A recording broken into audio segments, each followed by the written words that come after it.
This early morning, I would be invited by my friend Kyle of KyleA.net to the town of Vinh, Chau, a place known for its harvesting of purple onions and home to over 1,000 blind people. We were to visit the temple there where one of Kyle's friends made a generous donation to help support the blind and the disabled. I was instructed to head over to the coffee house at 5 a.m. to wait for our driver.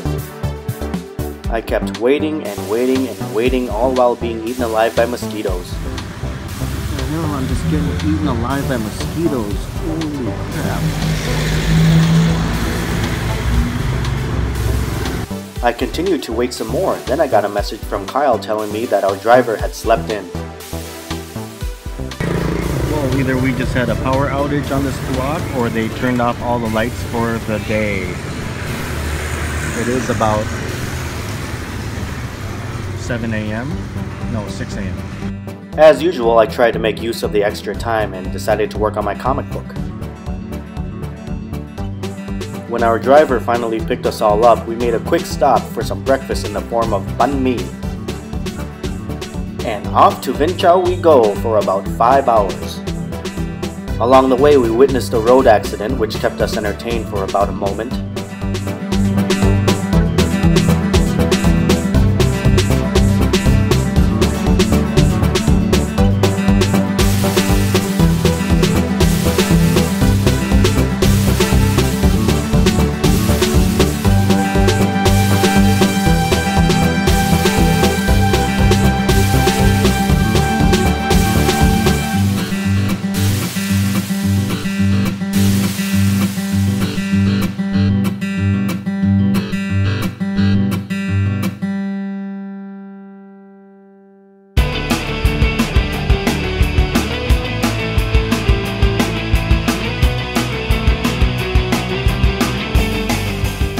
Along the way, we had to find a jewelry shop because our buddy Nguyen had to exchange his Canadian money for Vietnamese dollars.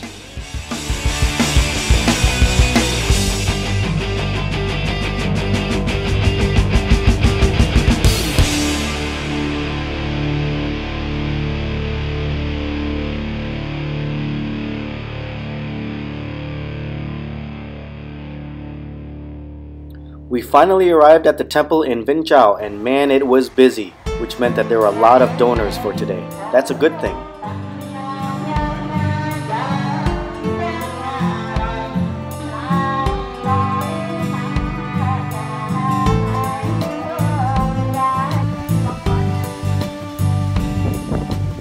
Kyle got acquainted with the right people for proper procedure.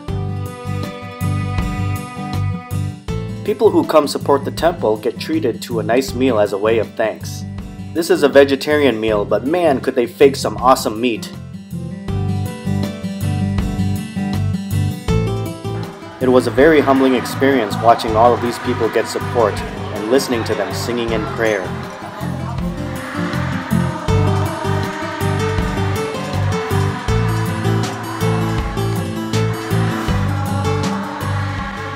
People here would get in line to receive their donations in the form of money, rice, noodles, blankets, and etc.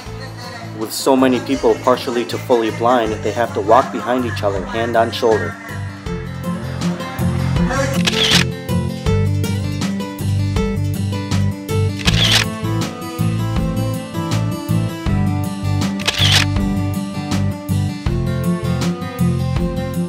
As we left, Kyle took us around the corner to show us one of the large purple onion fields. Farming purple onions is such a huge economic staple for this town. Many are blaming the farming of these onions as the direct or indirect cause of the unusually high ratio of blindness in this village. As we left town, we drove by so many houses where we saw people working on peeling these onions as their way of living. Again, there are different claims as to what the causes of the blindness.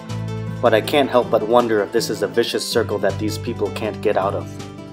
Although we are grateful for this experience, it's time to go back home, another 6 hours to Saigon.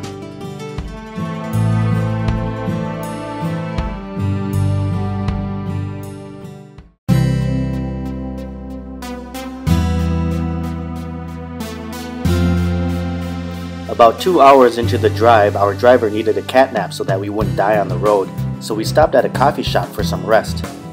And although the weather wasn't very nice today, I am totally all for chilling in a hammock outdoors with a side of iced Vietnamese coffee.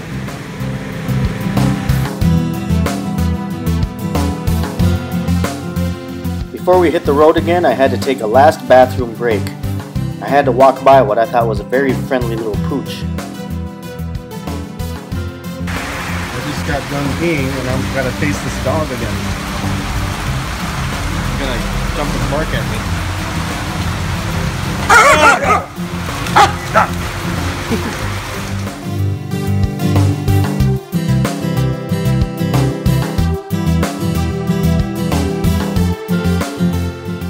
The rain got heavier and heavier and heavier, and the traffic was so bad, eventually it started flooding.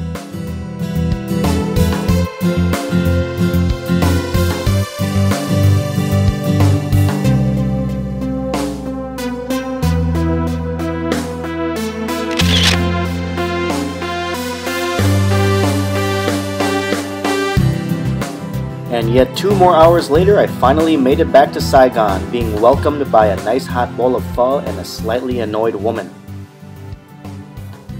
Well, I walk into my room tonight, and after an evening of very, very heavy rain, it leaked into my room. There's a little puddle on the floor.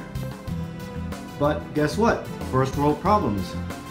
I don't care, although my ex-architect neighbors would probably care. This does not meet code. We need to do something about this. Ooh.